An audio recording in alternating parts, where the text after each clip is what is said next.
আসসালামু আলাইকুম। আশা করি সবাই ভালো আছেন। সো আমরা ব্রাশ টুলের ক্লাস করতেছিলাম। সো আজকে ব্রাশ টুলের আরো কয়েকটি টুল আছে যে টুলগুলো আমরা দেখব। এখানে দেখতে পাচ্ছেন পেন্সিল ব্রাশ, দেন হচ্ছে কালার রিপ্লেসমেন্ট আর হচ্ছে মিক্সচার ব্রাশ। সো এই টুলগুলো অ্যাকচুয়ালি কি কাজে লাগে এবং হচ্ছে এই টুলগুলো কিভাবে ইউজ করা যায় আমরা একটু এই বিষয়টা দেখব। যদিও এই টুলগুলো আমাদের খুব বেশি একটা প্রয়োজন হয় না, মাঝে মাঝে কিছু কাজের জন্য আমাদের টুলগুলো প্রয়োজন হয়। সো আমরা এই টুলগুলো ইউজটা আজকে দেখব। আমরা চলে যাচ্ছি ফটোশপে।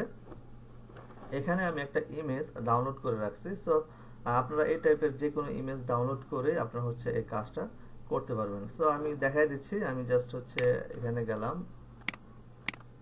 ওকে, এই ইমেজটাই আমি ডাউনলোড করেছি। আমি জাস্ট এখানে সার্চ করেছি। সো অ্যাপল ট্রে বা অ্যাপল দিয়ে আমি সার্চ করছি। সো এই রকমের আপনার ইমেজগুলো চলে আসছে। সো এখান থেকে একটা ইমেজ আমি জাস্ট এক্সাম্পল দেওয়ার জন্য আমি এখান থেকে ডাউনলোড করে নিয়েছি, রাইট?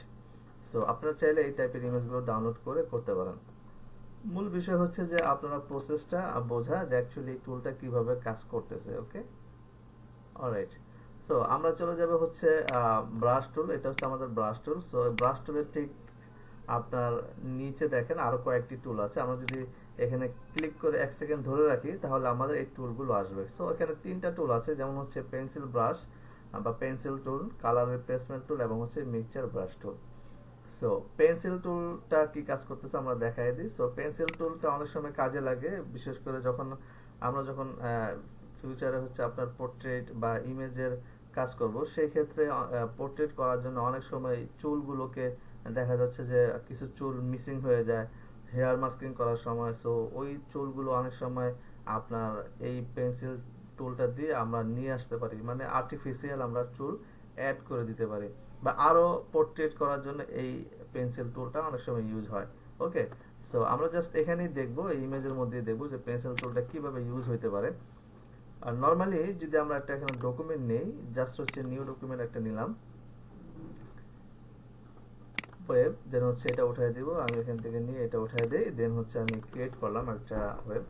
সো এখান থেকে দেখেন পেন্সিল টুলে কি কাজ করতেছে। আমি জাস্ট হচ্ছে এইভাবে আপনি পেন্সিল দিয়ে সাধারণত যা করা যায় আমরা ওইটাই করতে পারবো। আর চাইলে আপনি এখানে এইভাবে লিখতে পারবেন। হ্যাঁ, আপনি ফ্রি হ্যান্ড আপনি এখানে লিখতে পারেন আপনার মতো করে, রাইট? সো নর্মালি পেন্সিল টুল দিয়ে যা হয়। সো এটা আমি কন্ট্রোল জেড দিয়ে এটাকে আন্ডু করে দিচ্ছি। অনেক সময় হয় কি যে চুলের চুলগুলো মিসিং হয় কাজ করার ক্ষেত্রে, হেয়ার মাস্কিং করতে গেলে। সো তখন হচ্ছে এইভাবে চুলগুলোকে নিয়ে আসা যায় আর কি। হ্যাঁ, এইভাবে চুলগুলোকে নিয়ে আসা যায়, আর্টিফিশিয়াল চুল হিসেবে আমরা এগুলোকে নিয়ে আসতে পারি, রাইট? সো এই ধরনের কাজে হচ্ছে আমরা পেন্সিল টুলটাকে ইউজ করি। জাস্ট হচ্ছে আপনি জেনে রাখলেন যে হ্যাঁ, পেন্সিল টুল দিয়ে আমরা এইভাবে পেন্সিল করতে পারি, রাইট? এভাবে করতে পারি। ওকে, সো এটা হচ্ছে পেন্সিল টুলের বেসিক। এখানে অ্যাকচুয়ালি আর খুব বেশি এখানে বলার কিছু নাই। আমরা যখন প্রজেক্টে যাব তখন এটা নিয়ে যখন আমরা আরো কিছু বিষয় এখানে অ্যাড করব তখন ক্লিয়ার হয়ে যাবে পার্টগুলো, রাইট?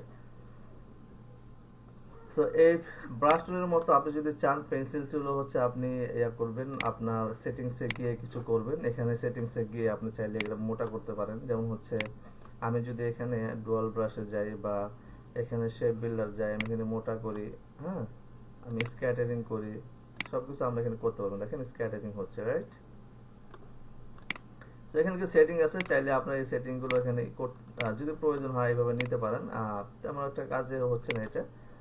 সো যদি প্রয়োজন হয় এখানে নিতে পারেন, বাট এখন আমার এটা কোনো প্রয়োজন নেই, এই মুহূর্তে কোনো দরকার নেই। সো আমি এটা সবগুলো অফ করে দিচ্ছি, রাইট? নর্মালি যেভাবে আছে আমি এভাবে নিব। সো পেন্সিলের সাইজটা এখান থেকে আপনি বাড়ায় নিতে পারেন। দেখেন এখান থেকে পেন্সিলের সাইজ বাড়ায় নিতে পারেন। সো এখান থেকে মোটাও করতে পারেন, এভাবে আঁকতে পারেন। এটা হচ্ছে পেন্সিল, রাইট? ওকে, সো আশা করি পেন্সিল টুলটা বুঝতে পারছেন যে পেন্সিল টুল দিয়ে আপনারা কি করতে পারেন।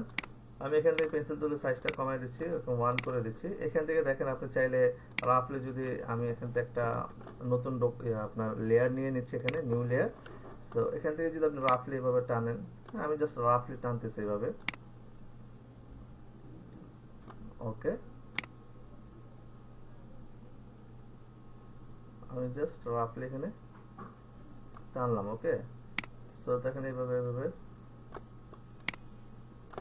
স্কেচ করে ফেলতে পারবেন আপনি।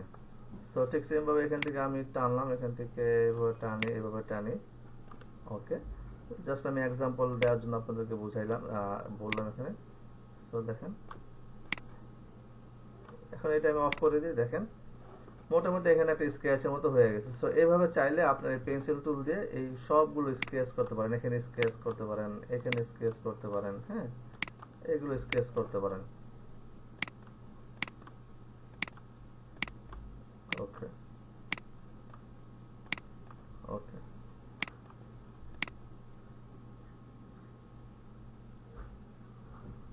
ওকে, দেখেন এখানে জাস্ট স্কেচ হচ্ছে আর কি। আমরা যদি এখানে একটা ব্যাকগ্রাউন্ড নেই, নিচের দিকে একটা ব্যাকগ্রাউন্ড নেই, এখানে আমরা যদি হোয়াইট একটা ব্যাকগ্রাউন্ড নেই, তাহলে আমরা দেখতে পারবো এটা। দেখেন এইভাবে হচ্ছে আপনারা এই কাজগুলো মানে পেন্সিল টুল দিয়ে এই ধরনের কাজগুলো করা যায়, রাইট? সো এখানে পেন্সিল টুল দিয়ে আমাদের তেমন কোনো কাজ নেই, সো আমরা এখানে এতটুকুই রাখলাম। আমি এটা ডিলিট করে দিচ্ছি। এখন হচ্ছে আমরা দেখবো এখানে কালার রিপ্লেসমেন্ট টুল। কালার রিপ্লেসমেন্ট টুল আমরা এখানে দেখবো, সেটা হচ্ছে এই যে অ্যাপলের যে কালারটা আছে, আমরা যদি চাই এই কালারটাকে রিপ্লেস করব, মানে কালারটাকে চেঞ্জ করব, তাহলে কিন্তু আমরা খুব সহজেই এই কালার রিপ্লেসমেন্ট টুল দিয়ে আমরা এই কালারটাকে চেঞ্জ করে নিতে পারি। সো এটা করতে গেলে আমরা কি করতে পারি, দেখেন নরমালি আমরা এখান থেকে কালার রিপ্লেসমেন্ট টুলে গেলাম, যাওয়ার পর হচ্ছে আমি নরমালি এভাবে যদি এখানে আপনার ড্র্যাগ করি, তাহলে দেখেন আমার এটা কিন্তু কালার হচ্ছে, রাইট? সো এখানে কালার হচ্ছে, বাট হচ্ছে আমার দেখেন পুরো ইমেজটা আমার কালার হয়ে যাচ্ছে, রাইট? কিন্তু আমি এটা চাচ্ছি না, আমি চাচ্ছি আমার কালার হবে হচ্ছে শুধু অ্যাপলটা। সেক্ষেত্রে আমি কি করব, কালার রিপ্লেসমেন্ট টুল সিলেক্ট করব। আমি এখান থেকে যে কোনো একটা কালার পিক করে নিতে পারি। আমি হচ্ছে পাতা কালারটা পিক করে নিলাম। পিক করার পর আমি কি করব, সেটা হচ্ছে এখান থেকে কুইক সিলেকশন টুলে গেলাম। কুইক সিলেকশন টুলে গিয়ে আমি পুরো অ্যাপলটাকে আমি এভাবে সিলেক্ট করে দিলাম। ওকে, এখন যদি আমি এখান থেকে রিপ্লেসমেন্ট টুলে যাই, কালার রিপ্লেসমেন্ট টুল, দেন হচ্ছে আমি এখানে যদি ড্র্যাগ করি, তাহলে দেখেন আমার কালারটা কিন্তু চেঞ্জ হচ্ছে, রাইট? অলরাইট। সো এখানে একটা বিষয় আছে, দেখেন আমরা এখানে টলারেন্স নামে একটা অপশন আছে। সো এখানে টলারেন্স আপনি কমায় দিতে পারেন, 100 দিতে পারেন। আপনি কতটুকু টলারেন্স দিবেন সেটা আপনার উপর ডিপেন্ড করবে। সো আমি কন্ট্রোল জেড দিয়ে এখানে আনডু করলাম, দেন হচ্ছে আমি এখানে টলারেন্স 100 দিয়ে দেন হচ্ছে আমি এখানে রিপ্লেস করব। তাহলে দেখেন আমার এখানে অ্যাপলের কালারটা কিন্তু চেঞ্জ হয়ে যাচ্ছে, রাইট? আচ্ছা, তো আমরা যদি এখানে অন্য কোনো কালার নেই, আমি চাচ্ছি যে এখানে এই কালারটা হবে, এই কালারটা হবে। সো আমি জাস্ট এখানে ক্লিক করলাম, দেন হচ্ছে এখানে আমি অ্যাপ্লাই করে দিলাম। দেখেন আমার কালারটা কিন্তু খুব সহজে এখানে রিপ্লেস হয়ে যাচ্ছে, রাইট?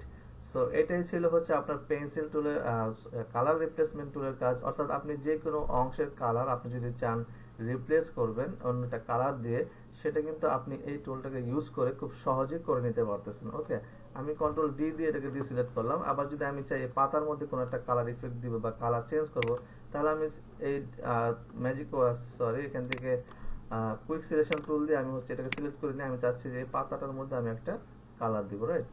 এতটুকুর মধ্যে। সো এখানে বাড়তি অংশ চলে গেছে, আমি এটাকে মাইনাস ধরে এটা কমায় দিচ্ছি, এই যে কমায় দিলাম। সো আমি যদি চাই এই পাতাটাকে আমি অন্য একটা কালার করব, সো দেখেন যেহেতু আমার এখানে ফরগ্রাউন্ড কালার এটা আছে, আমি চাইলে এখান থেকে অন্য একটা কালার পিক করতে পারি। আমি চাইলে এটা পিক করতে পারি। দেন হচ্ছে আমি যদি এখন কালার রিপ্লেসমেন্ট টুলে যাই এবং হচ্ছে এখানে রিপ্লেস করে দিই, দেখেন আমার পাতাটা কিন্তু খুব সহজে রিপ্লেস হয়ে গেছে, রাইট? এইভাবে হচ্ছে আপনি যে কোনো অংশের যদি কালার রিপ্লেস করতে চান, জাস্ট ওই অংশটাকে আপনি সিলেকশন টুল দিয়ে সিলেক্ট করে নেবেন এবং হচ্ছে কালারটাকে রিপ্লেস করে দিবেন, রাইট? তো সেম ভাবে আমি হচ্ছে এই পাতাটাকে এই অংশটুকু আমি হচ্ছে রেড কালার করব। সো আমি এখানে এটাকে মাইনাস করে আমি জাস্ট এখানে কমায় দিব এখানে। অলরাইট, ওকে, আমি ধরে নিচ্ছি এতটুকু অংশের মধ্যে আমি কালার করব, রাইট? কি কালার করব সেটা হচ্ছে আমি অ্যাপলের এই কালারটা করব। ওকে, সো আমি কালার রিপ্লেসমেন্ট টুলে গেলাম, এখান থেকে জাস্ট আমি ড্র্যাগ করে দিলাম। ওকে, কন্ট্রোল ডি দিয়ে আমি ডিসিলেক্ট করে দিলাম। ওকে, সো দেখেন খুব সুন্দরভাবে কিন্তু আমরা একটা ইমেজের মধ্যে বিভিন্ন পার্টে আমরা কিন্তু কালার রিপ্লেস করতে পারতেছি। ক্লিয়ার? সো এটাই হচ্ছে এই কালার রিপ্লেসমেন্ট টুলের কাজ। এখানে যে সেটিংস গুলো আছে, সেটিংস গুলো বাই ডিফল্ট যা আছে তাই রাখবেন, চেঞ্জ করার দরকার নেই। যদি চেঞ্জ করার প্রয়োজন হয় এখান থেকে আপনারা হিউ এগুলো দিয়ে দিয়ে দেখতে পারেন অ্যাকচুয়ালি কি হয়। আমরা এবার সিলেক্ট করেন, সিলেক্ট করে চেঞ্জ করে করে দেখতে পারেন। আমি এখানে গেলাম, দেন হচ্ছে এখানে স্যাচুরেশন কালার ছিল, এখানে আপনার স্যাচুরেশন দেন, দেন হচ্ছে দেখেন কিভাবে কি হচ্ছে। এখানে কালারটা চেঞ্জ করে দেন, দেন হচ্ছে দেখেন। ওকে, এইভাবে হচ্ছে আপনারা এগুলো চেঞ্জ করতে পারেন। তবে এখানে নর্মালি হচ্ছে আপনি এখানে কালার রাখেন, কোনো সমস্যা নেই, কালার রাখেন, দেন হচ্ছে বাকি কাজগুলো আপনারা করেন। সো এইভাবে একটা ইমেজ এনে সেই ইমেজের বিভিন্ন পয়েন্টে আপনি হচ্ছে এই সিলেকশন টুল দিয়ে সিলেক্ট করেন, দেন হচ্ছে কালারগুলো রিপ্লেস করেন। এই প্র্যাকটিসটা আপনারা করবেন। ওকে, এটা ছিল আপনাদের জন্য কালার রিপ্লেসমেন্ট টুলের কাজ। ওকে, দেন হচ্ছে এখানে আরেকটা টুল আছে, দেখেন মিক্সচার ব্রাশ টুল। মিক্সচার ব্রাশ টুলটা কি করতেছে, আমরা যদি ক্লিক করি, আমি একটু এই ব্রাশটাকে বড় করে নিচ্ছি, কিবোর্ড থেকে যে থার্ড ব্র্যাকেট ক্লোজ আছে সেটা দিয়ে বড় করে নিচ্ছি। দেখেন মিক্সচার ব্রাশ টুল কি করবে, একটা ইমেজের মধ্যে দেখেন অনেকগুলো কিন্তু এখানে কালার আছে, তাই না? বা এই পুরো ইমেজটাকে ব্লেন্ড করে দিবে। ব্লেন্ড কিভাবে করতেছে দেখেন, আমি জাস্ট এইভাবে যদি এইভাবে মুভ করি, তাহলে দেখেন আমার পুরো ইমেজটাকে সে মিক্সচার করে দিচ্ছে, রাইট? দেখেন একটা খিচুড়ি বানিয়ে দিল। ওকে, এটা হচ্ছে মিক্সচার টুলের কাজ। অনেক সময় আমরা এটা ইউজ করি বিভিন্ন কালারের বিভিন্ন ইফেক্ট তৈরি করার জন্য। যেমন হচ্ছে আমরা এখানে একটা ডকুমেন্ট নিয়ে নেই, দেন হচ্ছে এখানে ক্রিয়েট করলাম। আমি এখানে কি করতে পারি, এখান থেকে সিলেকশন টুল নেই, সিলেকশন টুল নিয়ে আমি এখান থেকে একটা কালার অ্যাপ্লাই করলাম। ওকে, দেন হচ্ছে এটা চেঞ্জ করে আমি এখান থেকে আরেকটা কালার অ্যাপ্লাই করলাম। ওকে, কালারটাকে আমি চেঞ্জ করে নিই, আমি এখানে আরো কিছু কালার অ্যাপ্লাই করব। অলরাইট, আমরা আরো কিছু কালার অ্যাপ্লাই করতে পারি এখান থেকে। অলরাইট, কালার কিন্তু আপনারা এখন নিয়ে আসতে পারেন, কিভাবে কালার আনতে হয়। সো দেখেন এখানে অনেকগুলো কালার হয়ে গেছে। সো এখানে যদি আমরা একটা খিচুড়ি বানাতে চাই, সো আমরা কি করব, এখান থেকে আপনার মিক্সচার ব্রাশে যাই। সো এখান থেকে ধরে আমরা জাস্ট এগুলোকে এভাবে মিক্সচার করে দিই, তাহলে আমার এখানে একটা অন্যরকম একটা ইফেক্ট বা অন্যরকম একটা কালার ইফেক্ট তৈরি হবে এই জায়গায়। ওকে, সো দেখেন আমি এটাকে মিক্সচার করে দিলাম, রাইট?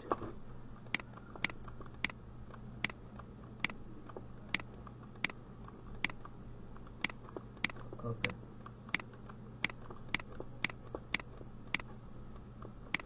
অলরাইট, আমরা জাস্ট একটা কালার মিক্সচার করে দিলাম। সো এটা আমরা চাইলে নতুন একটা লেয়ারের মধ্যে করে নিতে পারতাম, করে নিয়ে দেন হচ্ছে সেটাকে আমরা এটা বড় করে দিয়ে একটা ব্যাকগ্রাউন্ড হিসেবে আমরা ইউজ করতে পারি। সো জাস্ট এটা সিম্পল একটা বিষয় যে আমরা চাইলে এই টুলগুলো দিয়ে এই কাজগুলো করতে পারি। এটা আমাদের কখনো অ্যাকচুয়ালি খুব বেশি একটা প্রয়োজন হবে না, বাস টুলগুলো যেহেতু এখানে আছে, টুলগুলো সম্পর্কে একটা আইডিয়া নিলেন যে হ্যাঁ, ব্রাশ টুল দিয়ে আমরা এই কাজগুলো করতে পারতেছি। পেন্সিল ব্রাশ টুল দিয়ে আমরা, হ্যাঁ, কখনো যদি আমাদের হেয়ার মাস্কিং আমরা শিখি, হেয়ার মাস্কিং আমরা শিখবো অবশ্যই, তখন চুলের যে মিসিং গুলো থাকবে সেই চুলগুলোকে আমরা বা দাড়িগুলোকে আমরা রিপ্লেস করতে পারি, বা এই ধরনের কোনো হাতে স্কেচ করতে হয়, এই ধরনের কোনো বিষয় আমরা কিন্তু এই পেন্সিল টুলটা দিয়ে করতে পারবো।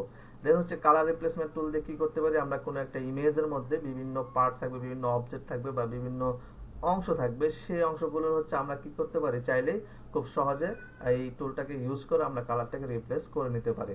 দেন হচ্ছে মিক্সচার ব্রাশ টুল দিয়ে আমরা কি করতে পারি, অনেকগুলো কালার যদি থাকে বা কোনো একটা ইমেজকে যদি আপনার ব্লেন্ড করে দিতে হয়, বা মানে বাংলা ভাষায় যদি বলি খিচুড়ি বানায় দিতে হয়, তাহলে হচ্ছে আমরা এই মিক্সচার টুল ব্রাশ টুলটাকে আমরা ইউজ করতে পারি, যেটা হচ্ছে মিক্সচার হিসেবে কাজ করবে। ওকে, সো আজকে ছিল এতটুকুই আপনাদের জন্য ক্লাস। সো ব্রাশ টুলের টোটাল বিষয়গুলো শেষ হয়ে গেল। নেক্সট হচ্ছে আমরা কিভাবে ব্রাশ টুলটাকে ইউজ করে আমরা বিভিন্ন ইফেক্ট তৈরি করতে পারি বা আমরা ল্যান্ডস্কেপ ডিজাইন করতে পারি, সেই বিষয়টা আমরা নেক্সট ক্লাসে দেখব। ওকে, সো আগামী ক্লাসের জন্য আপনাদেরকে ওয়েলকাম জানিয়ে আমি আজকের ক্লাসটা এখানেই শেষ করছি।